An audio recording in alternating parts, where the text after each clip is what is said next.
السلام علیکم ورحمۃ اللہ وبرکاتہ۔ اللہم صلی علی محمد النبی الامی وعلی آلہ وسلم تسلیما کثیرا۔ رب اشرح لی صدری ویسر لی امری واحلل عقدۃ من لسانی یفقہوا قولی۔ آج میں آپ کو قرآن مجید کا ایک ایسا سورت بتانے جا رہا ہوں کہ اس کی فضیلت بہت زیادہ ہے۔ اس کی فضیلت پر کئی احادیث مبارک موجود ہے۔ آج آپ کو اس سورت کی فضیلت بیان کر رہا ہوں، اور اس پر اللہ تعالیٰ جو کچھ عطا کر دیتا ہے وہ بھی بیان کر رہا ہوں۔ اس سورت کے پڑھنے سے نہ صرف اخروی فضیلت اور برکات ملتی ہے، بلکہ اس کے پڑھنے والوں کی دنیا میں بھی اس کی برکات، کرشمات، عجائبات اورات ملتی ہے۔ آج ہم جس سورت کی فضیلت بیان کر رہے ہیں وہ ہے سورت اخلاص۔ اس سورت کو سورت توحید بھی کہا جاتا ہے۔ سورت اخلاص کو 3 مرتبہ پڑھنے سے پورے قرآن کا ثواب ملتا ہے۔ سورت اخلاص کی فضیلت کے متعلق چند حدیث مبارک بیان کر رہا ہوں۔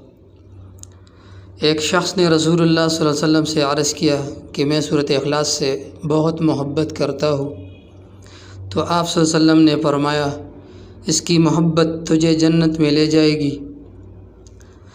ایک شخص نے کسی کو اس سورت کو پڑھتے ہوئے رات کے وقت سنا کہ وہ بار بار اس سورت کو دہرا رہا ہے۔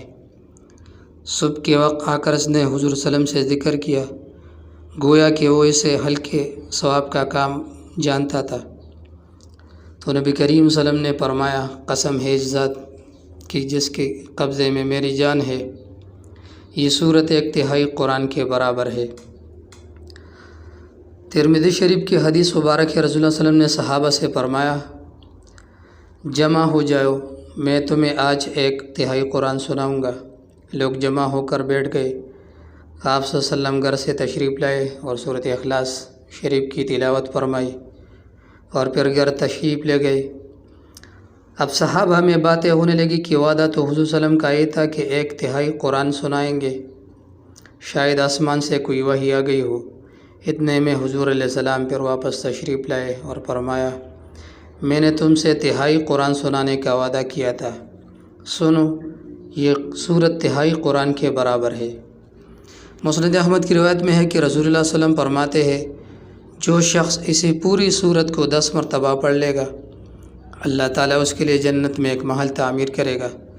اس پر حضرت عمر رضی اللہ عنہ نے کہا، یا رسول اللہ صلی اللہ علیہ وسلم، پھر تو ہم بہت سے محل بنوا لیں گے۔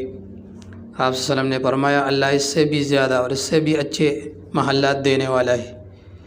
اس کے پڑھنے والوں پر رزق کے دروازے کھول دیے جاتے ہیں، اس کے پڑھنے والوں پر قہر و غضب کے دروازے بند کیے جاتے ہیں، اس کی رزق میں برکت پیدا ہوتی ہے، لیکن اس کی شرائط کا خیال رکھنا چاہیے۔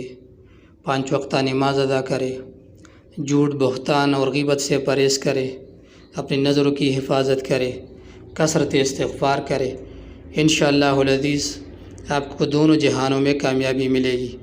اللہ سے دعا ہے کہ اللہ ہم سب کا حامی و ناصر ہو۔